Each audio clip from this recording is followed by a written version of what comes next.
This is Steve Ridgel, and I'm talking a little bit about the sermon Jesus couldn't preach today. I've been reading John 15, and I talked last time about how one of the things Jesus really said was, you got to bear fruit for me. You're not my disciple if you don't bear fruit. So today I want to talk about another thing he says that I'm not sure we'd let him say today. Love one another. What? How can you say? Everybody likes that one. Sure, go to church and love each other.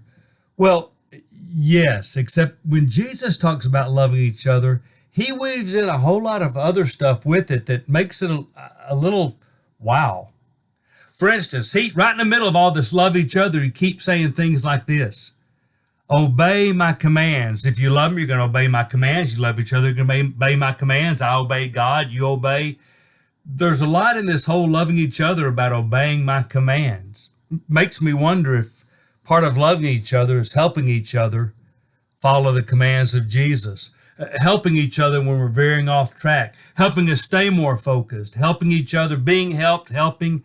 That's just a funny thing. And then he says that'll give you the ultimate joy. Our joy is found in loving one another. Maybe it is. Maybe this doing life together is one way you be happy because you don't have to solo through this world anymore. Okay, but that implies being there for each other. In our communities of faith, we can't have lonely people or hurting people or hungry people. I know all the objections right off. Well, people are going to come in, they're going to use us, and I get all that. I know all that.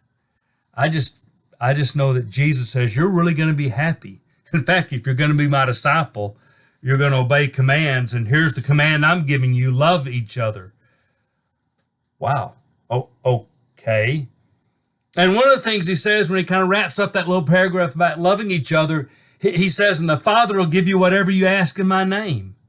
Is that conditional on loving each other? Is that kind of like the model prayer, forgive if you want to be forgiven, and if you don't want to forgive, you won't be forgiven? Is if when you're loving each other, God's going to give you what you ask in my name? Is that collectively we can ask? Is it when I love my brethren, I can ask and God's going to give it? Is he implying that my church family is going to provide some of the things I ask for? And if so, am I obligated to provide for my spiritual family some of the things they're asking for? Wow. Loving each other sounds so simple on the surface, and there's so much underneath it. He even weaves in and repeats what he said the paragraph before about love one another, bear fruit, love one another.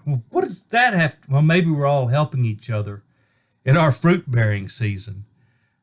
Maybe we're encouraging each other to go out in this world and bear fruit. Maybe we're doing it together. Maybe we're part of that whole plant water process so God can give the increase. I just know that somehow in all this, there's a lot more to loving each other than just sitting around the campfire and singing sweet songs and giving a little love hug. Boy, man, obey my commands, bear much fruit, be my disciple, love one another.